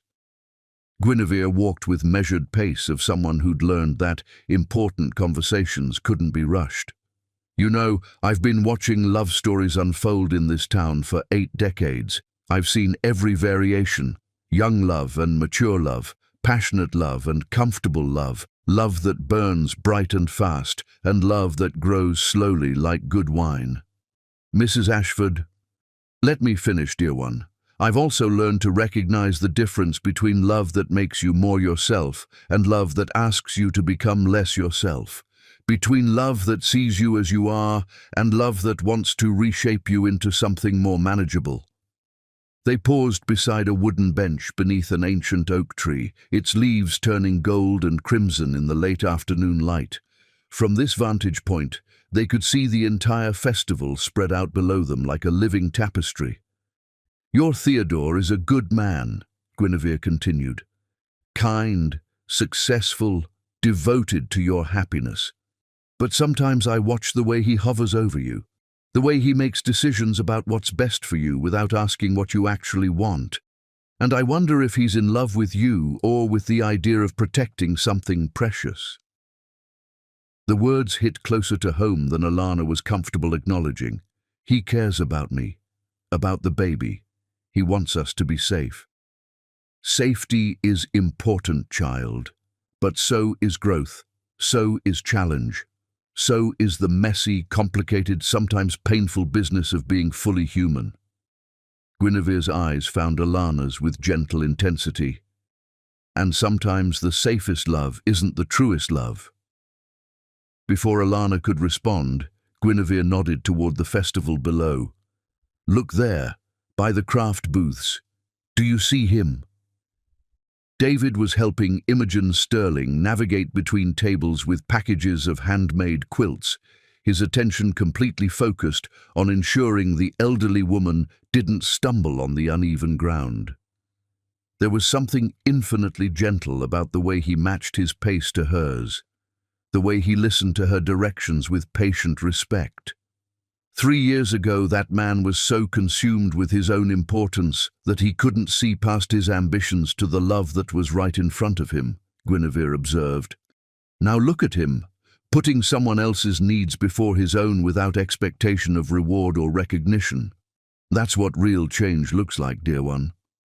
Alana watched David help Imogen settle her purchases, then stay to chat, despite the fact that the festival held dozens of more exciting distractions. The man she'd married would have made polite conversation for precisely the right amount of time before moving on to more important people. "People don't really change," she said, echoing Theodore's words. "They just reveal who they always were underneath."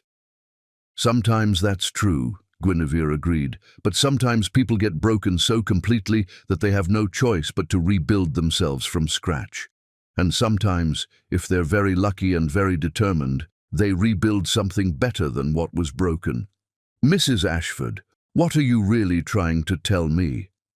The elderly woman smiled, her face creasing into lines carved by decades of laughter and wisdom and gentle acceptance of life's beautiful complexities. "I'm trying to tell you that your heart knows things your mind hasn't figured out yet, and that sometimes the greatest risk isn't in loving someone who might hurt you, but in choosing safety over truth, comfort over growth, the predictable over the transformative." She stood, brushing autumn leaves from her purple dress with elegant efficiency. "But mostly, I'm trying to tell you that whatever you choose, it should be your choice. Not Theodore's, not David's, not even this old woman's, yours. Based on what your soul needs to flourish, not just what your mind thinks will keep you protected." As Guinevere walked back toward the festival, leaving Alana alone with her thoughts and the view of two very different men who'd both claimed to love her, the truth settled over her like twilight, gentle but inescapable. She was standing at a crossroads that would define not just her future, but the woman she would become. The safe path led toward Theodore and a life of careful protection and predictable happiness. The other path led toward uncertainty, toward the possibility of a love that had been broken and rebuilt, toward a man who'd learned too late what she was worth, but might finally be worthy of what she had to give. Both men were waiting for her in the golden light of the festival below, and for the first time since David's return, Alana allowed herself to consider the terrifying possibility that the choice between them wasn't as clear as she'd tried to make it seem. Chapter 8. The Confession of Souls. The heart recognizes truth long before the mind accepts it, and sometimes the most dangerous revelations come not from what we discover about others, but from what we finally admit about ourselves. Alana found Theodore in her grandmother's kitchen the next morning, sitting at the weathered oak table with her personal journal open before him, like evidence in a trial she hadn't known she was facing. The sight stopped her cold, coffee mug freezing halfway to her lips. "Theodore?" Her voice carried the particular hurt that comes from having sacred boundaries crossed by someone who was supposed to protect them.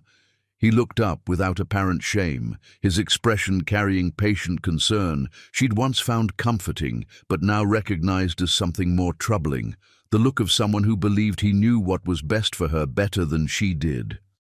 "Good morning, darling. I was looking for your address book to confirm wedding RSVPs, and I found this lying open on your bedside table." He gestured to the journal as if its violation were incidental. "Some of these entries are quite concerning." Alana set down her coffee with trembling hands, her mind racing through what intimate thoughts he might have consumed without permission. The journal contained everything: her fears about their relationship, her confusion about David's return, her growing uncertainty about the life they were planning together. "That's my private journal, Theodore. You had no right—" "Darling, we're getting married in 3 weeks. Surely we're past keeping secrets from each other." His tone carried gentle reproach of someone correcting a child's misunderstanding. "Besides, I'm glad I read it. You've been struggling with troubling thoughts, and it's time we addressed them directly." He turned to a marked page, clearing his throat with legal authority. "I keep thinking about the man David used to be before success changed him. Sometimes I wonder if that man still exists, somewhere beneath all the mistakes and regrets." Heat flooded Alana's cheeks as her own words were used against her, thoughts meant for her eyes alone, twisted into evidence of betrayal. "Theodore, those are just processing thoughts. Working through complicated feelings doesn't mean—" There's more. He flipped to another marked page.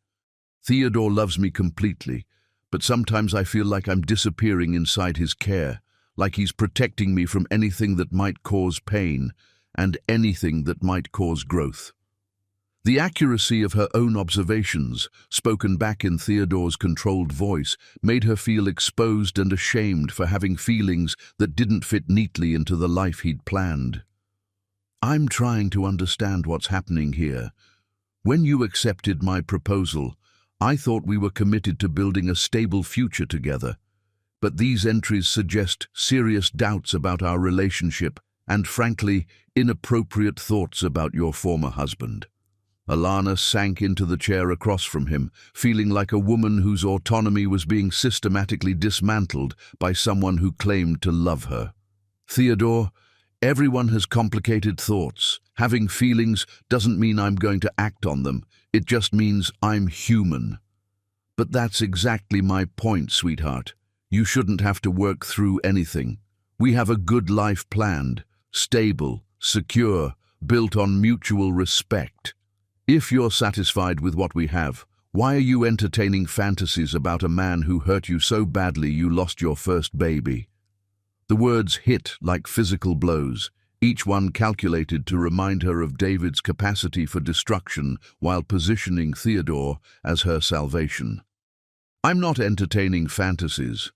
I'm trying to understand the past so I can move forward with clarity instead of just reaction. But don't you see how dangerous that is? This man destroyed your life once, Alana. The fact that he's temporarily reformed doesn't change his fundamental character. Theodore reached across to take her hands, his touch gentle but constraining. I've been patient with this situation. I've watched you struggle with his presence, seen how unsettled you've become, but it's time to face reality. As long as David Kane is in Magnolia Springs, you'll never fully commit to our future. What are you saying? I'm saying it's time to choose, him or me, the past or the future, the chaos of whatever broken thing you think you can rebuild, or the security I'm offering you. His ultimatum settled over the kitchen like morning frost, beautiful in its clarity but deadly to anything fragile, trying to grow beneath its weight. If you choose me, truly choose me, we'll leave for Charleston today. Plan the wedding from there, start fresh, away from the ghosts keeping you from moving forward. And if I don't, then I'll know what I thought was love was actually just your fear of being alone, and I'll step aside so you can make whatever mistakes you need to make. The ultimatum was delivered with such gentle reasonableness that it took Alana a moment to recognize it for what it was: emotional manipulation, wrapped in the language of love and protection. Theodore, relationships don't work that way. You can't demand someone erase their entire history to prove commitment. I'm not asking you to erase your history. I'm asking you to stop living in it. He stood, straightening his clothes with precise movements, suggesting controlled frustration. I'll be at the bed and breakfast until noon, but Alana, I won't compete with a ghost, and I won't build a marriage on unresolved feelings for another man.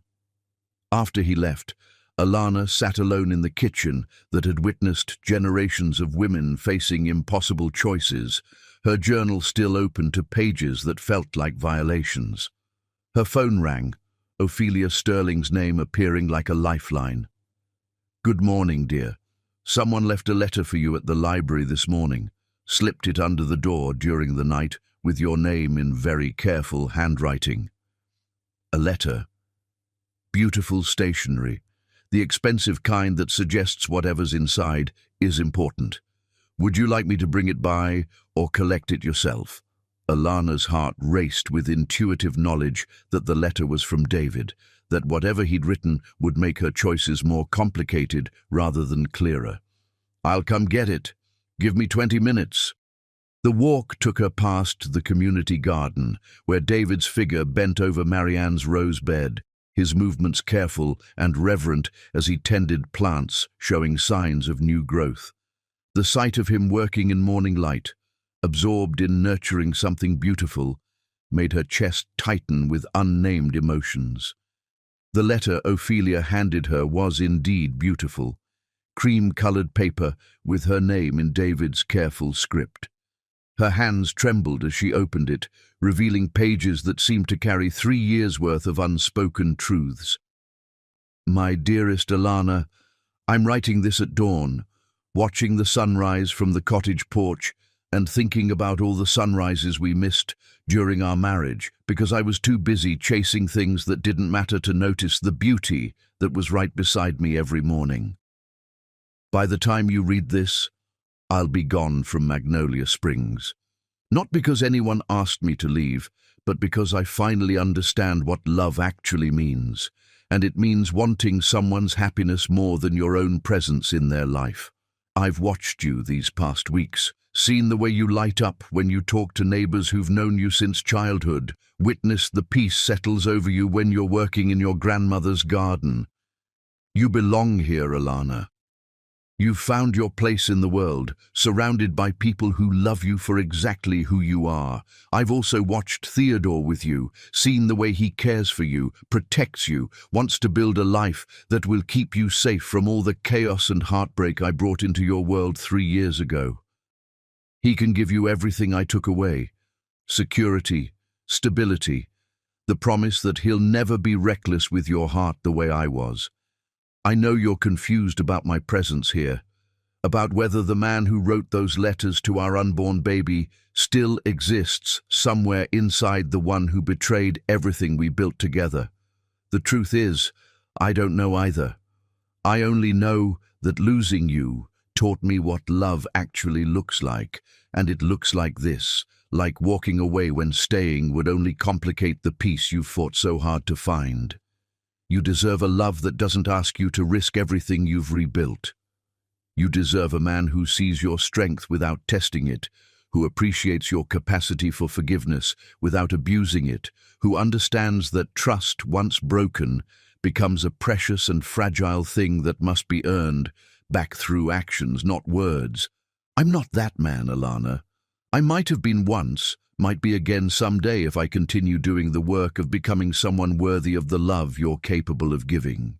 But I'm not that man today, and you shouldn't have to wait for me to become him. Theodore loves you in ways I never learned how to love you when I had the chance. Choose him, my darling. Choose the life he's offering, the security he represents, the future he's planned with such careful attention to your happiness. I will love you in silence for the rest of my days, carrying the memory of what we almost were, and the knowledge that letting you go is the most loving thing I've ever done. I realize now what I told Serafina in my final moment of clarity when she was walking away with everything I thought mattered. I lost a queen for a woman who was never even real. You were my queen, Alana, and I was too blind to see your crown until it was too late. All my love, always, David. The roses in Marianne's garden are blooming now, small blossoms, but perfect in their simplicity. I like to think she would have been pleased to know they survived the winter and found their way back to beauty. Some things, it turns out, are more resilient than they appear. The letter slipped from Alana's hands as tears she hadn't expected blurred her vision. Outside the library windows, Magnolia Springs continued its gentle daily rhythm, unaware that the words on cream-colored stationery had just rewritten everything she thought she understood about love, sacrifice, and the difference between holding on and letting go. Chapter 9. The Choice Between Safe and Soul. In the end, the most important choice isn't between two people who love you, but between two versions of yourself, the one who chooses safety and the one who chooses truth, even when truth promises no guarantees except the terrifying freedom to become who you're meant to be. Alana sat in her grandmother's rose garden with David's letter pressed against her chest, feeling as if the ground beneath her had shifted to reveal foundations she'd never known existed. The morning sun painted everything in shades of gold and possibility, but inside her heart, a storm was building that threatened to uproot every careful plan she'd made for her future. Theodore's ultimatum echoed in her mind like a bell that couldn't be unrung. Choose him or me, the past or the future. But David's letter had reframed the choice entirely, revealing it not as a competition between two men, but as a decision about what kind of woman she wanted to become. The roses her grandmother had planted decades ago bloomed around her in wild profusion, not the carefully pruned specimens Theodore would have preferred, but something untamed and magnificent, beauty that came from growing according to its own nature rather than someone else's design. Child, you look like you're carrying the weight of the world. Alana looked up to find Cordelia Whitmore standing at the garden gate, her silver hair catching morning light like a halo around a face that had witnessed 83 years of human joys and sorrows. Miss Cordelia, I was just thinking about that letter you're clutching like a life preserver, I'd imagine. The elderly woman's eyes held gentle perception that came from decades of watching people struggle with life-defining choices. Mind if an old woman sits with you? These bones don't like to stand as long as they used to. Alana gestured to the wooden bench her grandmother had placed among the roses, and Cordelia settled beside her with careful grace. I saw David loading his truck this morning. Looked like a man who'd made a hard decision and was determined to see it through, regardless of cost. He's leaving town. Says it's better for everyone if he goes. And what do you say? The question hung in the morning air like incense, demanding honesty that Alana wasn't sure she was ready to give. What did she say? That part of her was relieved he was removing himself from an impossible situation. That another part felt like something essential was being torn away just when she'd begun to understand its value. I don't know what I say. I don't even know what I feel anymore. Cordelia nodded with understanding of someone who'd faced her own impossible choices. Tell me about Theodore's visit this morning. The whole town heard him leave, and that car doesn't exactly whisper when it's angry. Despite everything, Alana found herself almost smiling. In Magnolia Springs, even private drama became community concern, not from nosiness, but from genuine care. He read my journal, without permission, then gave me an ultimatum: choose him and leave town today, or lose him forever. Ah, Cordelia's single syllable carried volumes of judgment and understanding. And what did that feel like, having your private thoughts used as evidence against you? Like being on trial for having feelings. Like being told that emotional complexity was somehow a betrayal of love instead of just being human. That's because it was, child. What Theodore did wasn't love. It was control dressed up in pretty words and justified by concern. Real love doesn't punish you for having a complicated heart. Alana thought about Theodore's reaction to her journal entries, the way he'd used her own words to prove she was somehow failing as a partner. But he's right about some things. David did hurt me terribly. And Theodore does offer security, stability, everything I thought I wanted after my world fell apart. Security is important, but so is growth. So is the freedom to become who you're meant to be, even if that person is more complicated than someone else wants you to be. She plucked a rose from the nearest bush, a deep red bloom that had opened fully, revealing layers of petals that grew more complex the deeper you looked. Your grandmother and I used to talk about love, back when we were young women trying to figure out the mysteries of the heart. She used to say there were two kinds of love in this world: love that tries to keep you safe by making you smaller, and love that helps you grow by seeing who you really are and celebrating that person, even when it's inconvenient. Which kind did she have with my grandfather? The growing kind. Lord knows they had their struggles. Two strong-willed people don't always make for easy partnership, but they brought out the best in each other, challenged each other to become more than they would have been alone. Cordelia's weathered hands turned the rose stem gently, examining its thorns with acceptance of someone who understood that beauty and pain often grew from the same source. Theodore loves you, child, I can see that. But his love asks you to become smaller, safer, more manageable. It's love, but it's also fear. Fear that if you're fully yourself, you might choose something that scares him. And David? David's learning what your grandmother's kind of love looks like. Love that sees your strength without fearing it, that appreciates your complexity without trying to simplify it, that understands real partnership means growing together instead of one person protecting the other from growing at all. Alana thought about the differences between the two men. Theodore's careful arrangements and protective restrictions, David's silent support in the garden, and his willingness to walk away rather than complicate her peace. But what if I choose David and he hurts me again? What if this change isn't real? What if I'm just being foolish, risking everything secure for something that might not last? What if you choose Theodore and spend the rest of your life wondering who you might have become if you'd been brave enough to risk growing instead of safe enough to stop? The counter-question hit like revelation, showing Alana the real choice she was facing, not between two men, but between two versions of her future self, one who chose security over authenticity, and one who chose the terrifying beauty of becoming fully human, even if it meant risking everything she'd built from heartbreak's ashes. How do I know which choice is right? You listen to the voice that gets quieter when other people talk, but stronger when you're alone with truth, the voice that knows things your mind hasn't figured out yet.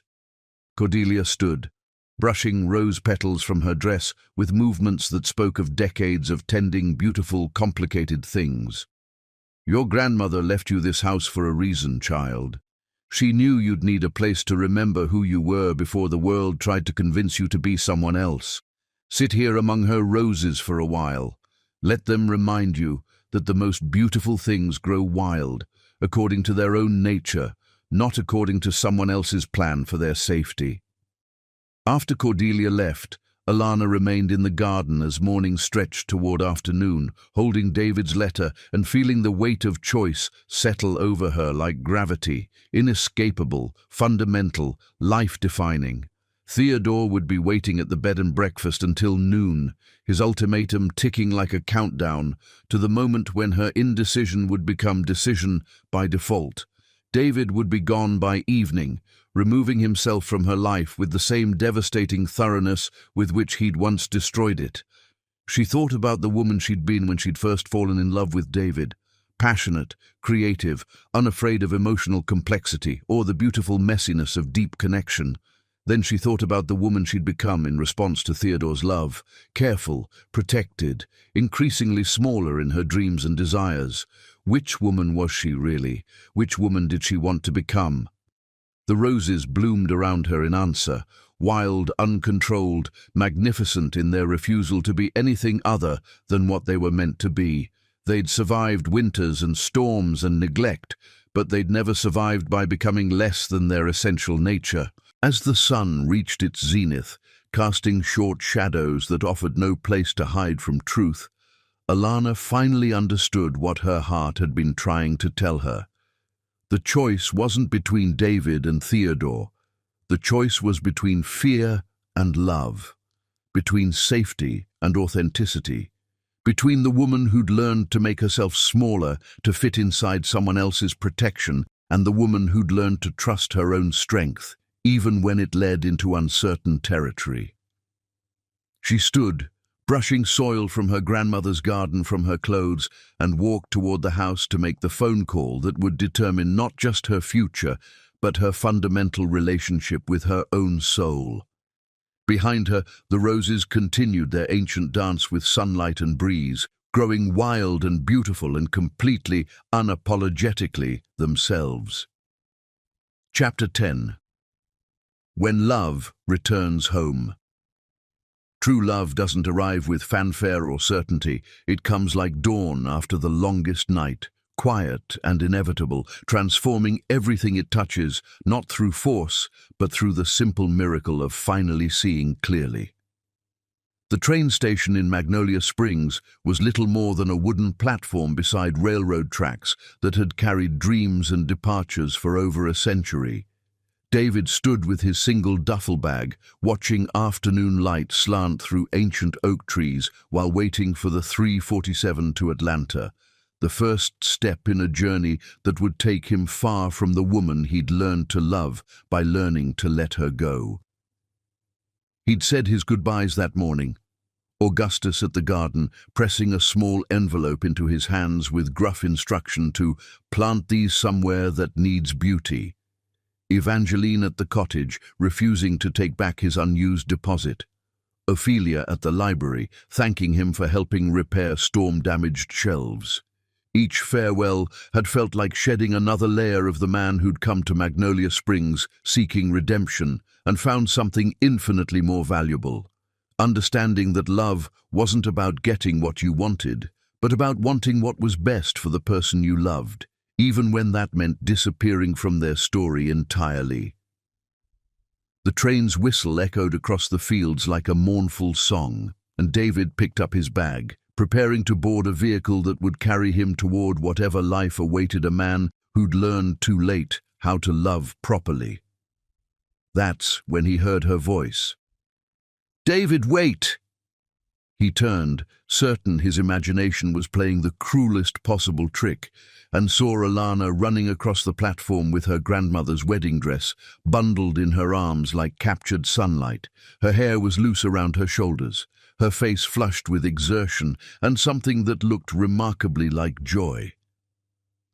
"Alana, what are you? The train is here. You shouldn't. I know it's here.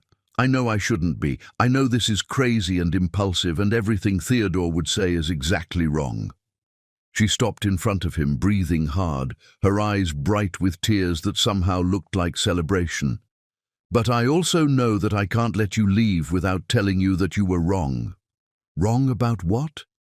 "About not being the man I need, about me deserving someone who doesn't challenge me to grow, about walking away being the most loving thing you could do." She shifted the wedding dress to one arm, freeing her hand to reach toward his face with trembling courage.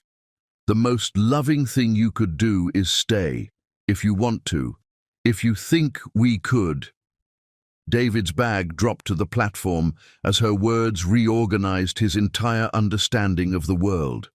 "Alana, are you saying—" "I'm saying that Theodore was right about one thing. I had to choose. But he was wrong about what the choice actually was." Her voice carried the clarity of someone who'd finally stopped fighting their own heart. "It wasn't between you and him. It was between the woman who's learned to make herself smaller to fit inside someone else's idea of safety, and the woman who's brave enough to choose growth over comfort, love that challenges me to become who I'm meant to be." The train conductor called all aboard, but neither moved, existing in a bubble of possibility that made the rest of the world seem distant and unimportant. "What about Theodore?" "Theodore loves the version of me that needs his protection, but you love the version of me that doesn't need protection at all, that needs partnership, challenge, someone who sees my strength and wants to grow alongside it." She laughed, a sound like water over stones. "I broke our engagement this morning. Told him I couldn't marry someone who thought having complicated feelings was a betrayal of love. He left for Charleston convinced I'm making the biggest mistake of my life." "And are you?" "Maybe, probably, but if I am, it'll be my mistake to make, and I'd rather make it as the woman I actually am than succeed as someone I've pretended to be." David stared at this magnificent creature who'd learned to choose courage over safety, truth over comfort, the terrifying beauty of authentic love over the predictable peace of managed affection. "Alana, I need you to understand something. I'm not the same man who wrote you love letters and planted roses on our balcony, but I'm also not the same man who betrayed everything we built together. I'm someone else entirely, someone who's been broken down to essential parts and rebuilt with better understanding of what matters. I know. I've been watching you these past weeks, seeing the way you tend Marianne's roses like prayers. The way you help people without expecting gratitude, the way you were willing to walk away from everything you wanted because you thought it was better for me." She stepped closer, close enough that he could smell her grandmother's perfume in her hair. "That's not the behavior of someone who hasn't changed. That's the behavior of someone who's learned what love actually looks like." The train whistle blew again, more insistent, but David found he couldn't make his feet move toward it. Not when Alana was looking at him like he was something precious instead of something dangerous. "What about the baby?" "Theodore's baby." Alana's hand moved to her stomach, protective and possessive. This baby was conceived in love, even if it wasn't the right love. "If you're asking whether I can love this child, knowing it connects me to someone else, the answer is yes, completely. If you're asking whether you could love a child that isn't biologically yours, then you don't know me as well as you think you do." David's voice was rough with emotion as he reached toward her face, fingertips tracing her cheek like a man touching something holy. "I lost one baby because I was too selfish to protect what we'd created together. If you'll let me, I'd like to spend the rest of my life making sure this baby knows what it means to be loved unconditionally by a father who understands that family isn't just about blood. It's about choice, commitment, showing up every day to tend something beautiful." The train doors closed with mechanical finality, and the conductor leaned out to shout a final warning. But David and Alana remained on the platform, wrapped in each other's arms, as steel wheels began to turn and carry away the future David had thought was his only option. "Are you sure?" he whispered against her hair. "Are you absolutely certain this is what you want?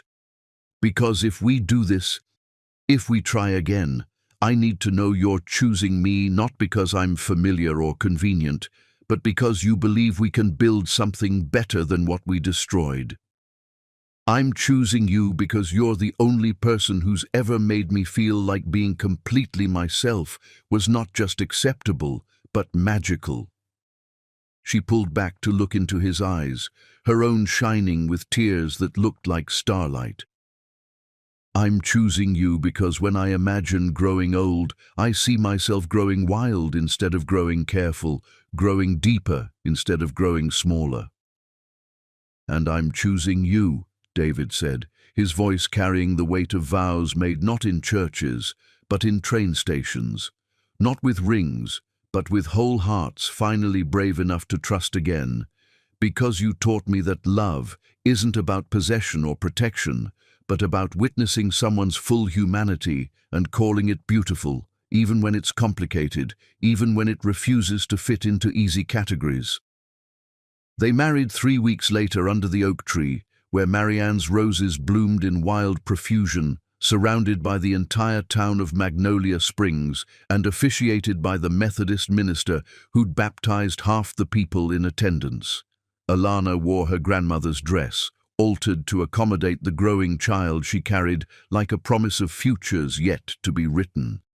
When David slipped a simple gold band onto her finger, not the elaborate ring Theodore had chosen, but something clean and honest that spoke of commitment rather than possession, he whispered words only she could hear. "I promise to love you not carefully, but completely. Not safely, but truly. Not by trying to protect you from growing, but by growing alongside you for all the seasons we're given."